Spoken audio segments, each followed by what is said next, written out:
Guys, so here's the a new lesson. May bago tayong strumming pattern.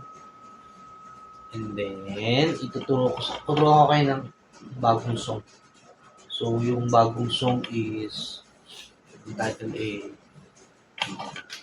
yung, syempre yan, ang Huling El Bimbo by Eraserhead. So, yung mga popular songs muna yung aralin natin. Okay? So, simplihan lang muna natin siya. Kunin natin yung fragments ng songs, yung chord fragments, saka yung strumming pattern, yung easy strumming pattern to intermediate. Pero yung madali yung muna siya. Okay, so first, kukunin muna natin yung main theme. Ano siya eh, inversion siya ng G-A-C-G. G-A-C-G. So yung inversion, ibig sabihin, kukunin natin yung chord sa ibang position. Okay? So, ganito lang siya. So, naka-G ka. Ang pag walang inversion, ganito lang siya. G, tapos A, C, tapos G. Ngayon, pag may inversion, iba-iba na ang itsura ng daliri, pero same chords pa din. So, medyo malalim yun eh. So, umpisa muna natin dito. So, nakikita niyo naman yung gitara. So, G.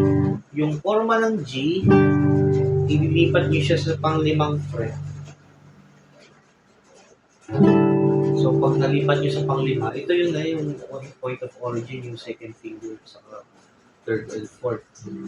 So, nasa fifth fret ako, ito ay inversion ng A. Okay?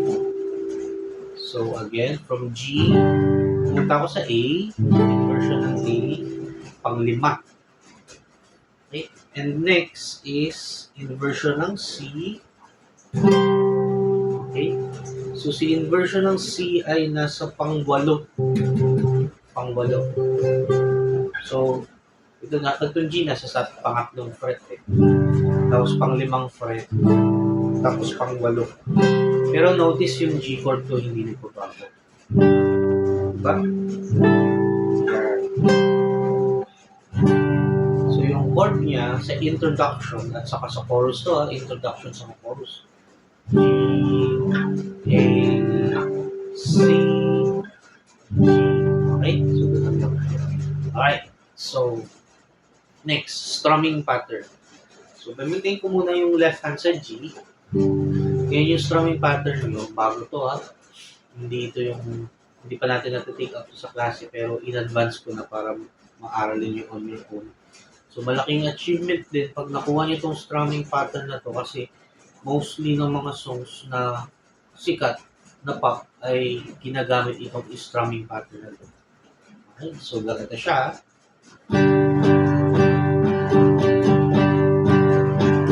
So yan yung basic form. Ngayon yung advanced form niya,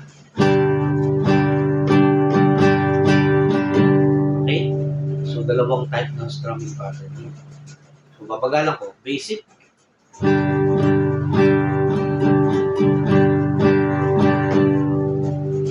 advance. Okay. Unahin muna natin sa basic. So, ngayon, kung alam nyo na yung inversion yung G, A, C, C, G. I-apply natin yan. Ang chord progression natin is G, A, C, G. G, A, C, G. Dalawang ikot lang muna plus the strumming pattern. So, ang purpose nito is para makita nyo clear kung paano execute yung strumming pattern. Okay? So, ready? So, ganito siya. Yung basic lang muna, wala muna yung advance. Kasi pag advance, medyo... Pag master nyo na yung basic, saka tayo lilipat sa advance. So, tuturo ko muna yung basic. Demo muna, demo.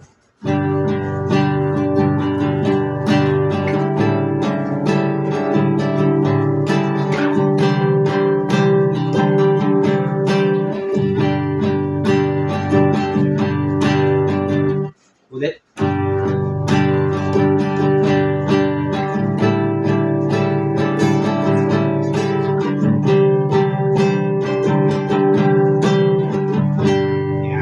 So, okay. So, ganito yung formula ng strumming pattern. Di ba, pag nag-lesson tayo by arrows ups and down. Ngayon, unfortunately, wala akong paper na mag-represent. So, puro verbal lang muna ang instruction ko. Pero don't worry kasi pwede nyo naman siyang i-playback yung video. So, mababalikan niyo yung lesson sa yung explanation. Okay? Kasi kaya hindi ako makapagsulat or present kasi medyo busy rin. May mga ginagawa may mga practices din ako para sa sarili. Tapos, mas gusto ko masanay tayo ng maganda yung communication with teacher and parang yung communication is interactive. Ay hindi lang yung may ebook. Ganun. Tapos, hindi lang may represent din dito na. So, first, the strumming pattern. So, ganito lang siya. Nasa G ako. Dalawang groupings siya. Down, down, down. Teka. So, tatlong groupings. Down, down, down. Yun muna. So, yun yung first part ng strumming. Down, down, down. Yung pangatlong down is medyo wider. Okay? So, down, down, down. And then yung next, down, up, down, up. So, yun yung pangatlo. So, inati ko sa tatlong groups. Tapos, i-connect nyo yan afterwards. So, down, down, down. Down, up, down, up. The last part, down, down, down, up. Okay? So, yun siya. Ulitin ko. Mabagal ulit. Ulitin ko to kasi ito yung pinaka... pag nakuha nyo na to, kuha nyo na yung strumming pattern. Pero kailangan hati-hati muna siya para pag pinatch nyo, mas madali. So again, down, down, down, down, up, down, up, down, down, down, down. Okay? So again, down, down, down, down, up, down, up, down, down, down, up. Okay, apat na yun. Pero gawin natin tatlo ulit. Down, down, down, down, up, down, up, down, down, down, down. So yung pag pinlock ko siya, ganito siya pag may rhythmic na clap. Dan, dan, dan, dan, dan, dan, dan, dan, dan, dan, dan. So pag buo na siya, down, down, down, down, up, down, up, down, down, down, up. Tapos may scooping motion yun eh. Pag pinilinig nyo yung scooping. Down, down, down, scoop. Down, up, down, up, down, down, scoop. Down, up. Pero pag scooping, parang medyo mahirap pa siya i-interpret eh. So, ang ano ko na lang is, i-lift up nyo lang kaagad yung kamay nyo. Dun sa mga double. Kasi may mga magdo-double dyan eh. Halimbawa yung unang tatlo. Down, down, down. Tapos yung down, up, down, up. Yung last mo, i-double mo yun. Down, down, down, down, up, down, up. So, kinonect ko yung first, second. Down, down, down, down, up, down, up. See? So, yun first and second. Kinonect ko yung first and second. Down, down, down, down, up, down, up. Yun na yun. So, buo na siya. Down, down, down, double, down, up, down, up. So, nakita niyo yung double, Nakita niyo yung double. Again, slowly. Down, down, down, down, up, down, up. So, pagdating doon sa pangatlong stroke, saka doon sa pang-apat, magdo-double down. So, ulitin ko. Down, down, down, double, down, up, down, up. Okay?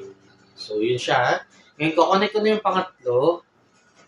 Down, down, down, down, up, down, up, down, down, down, up. Yan. So, yung down, down, down, up, isipin nyo para siyang phrase na sentence. Dan, dan, ta, ta. Okay? So, pag buo na siya, down, down, down, down, up, down, up, down, down, down, up. Okay? Yan. So, playback nyo na lang. So, yun yung konting explanation. Itatakal pa rin natin to sa study natin on Sunday. So, okay. Another one ibubuo ko lang yung apat. G, A, C, G. So, alam nyo na yung inversion. G, A, C, G. G, A, C, G. 2 repeats muna. Practicein lang natin para may mapapractice din kayo on yun.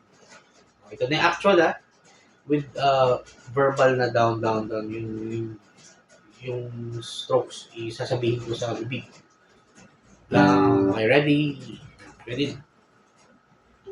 Down, down, down, down, up, down, up, down, down, down, up, down, down, up, down, up, down, up, down, down, down, up, down, down, down, up, down, up, down, down, down, up, down, down, down, up, down, up, down, down, down, up. Okay? Tapos isa pang round. Down, down, down, down, up, down, up, down, down, down, up, down, down, down, down, up, down, up, down, down, down, up, down, down, down, down, up, down, up, down, down, down, up, down, down, down, down, up, down, up, down, down, down, up. Medyo yung actual kasi mabagal yung kanina.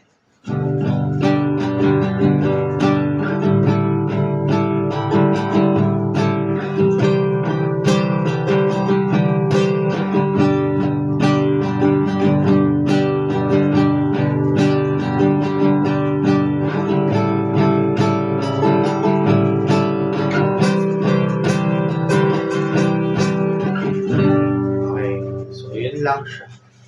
Pag gusto nyo may kanta, pag may kanta, wala rin chorus part. Magkahawag ka na, hindi ka man, at wala kang malay, malay, na tinuluhan mo ang puso ko na umibig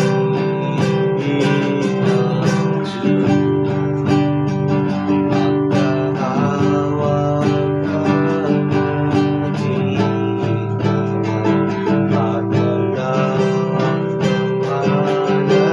at wala kang malay, malay, na tinuluhan mo ang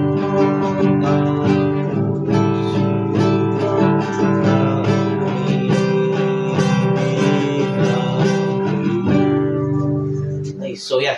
Yung kasunod na video kasi 12 minutes, sinahati-hati ko siya, guys, kasi para in detail. Para alam niyo yung practice niyo na unti-unti. So, hindi ko siya pinu-full length na 20 minutes, 30 minutes, gano'n. Saka para mas madali balikan, kaya mga 10 minutes, 12 minutes. Okay, so standby kayo. Ang sunod dito yung common chords.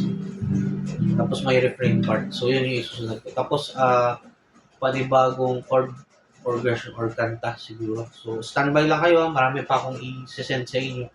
Kasi wala naman akong pasok tomorrow hanggang hanggang Thursday. So, standby lang. Tapos, sa GC ko ipopost. Tapos, ipopost ko din sa YouTube channel ko. Tapos, diretso kagad sa GC yung link. Ngayon, kaya Tagalog yung language ko kasi pag English, pwede naman. Kaso, mas matagal. Mas gusto ko Taglish kasi mas madali i-explain. Mas maiintindihan natin. So, okay, tapos syempre, para magpanood din ng ibang Pilipino, matuto din yung iba na in Tagalog kasi mas madaling maintindihan ng iba. Ayun. So, okay, thank you. Standby, seminarians.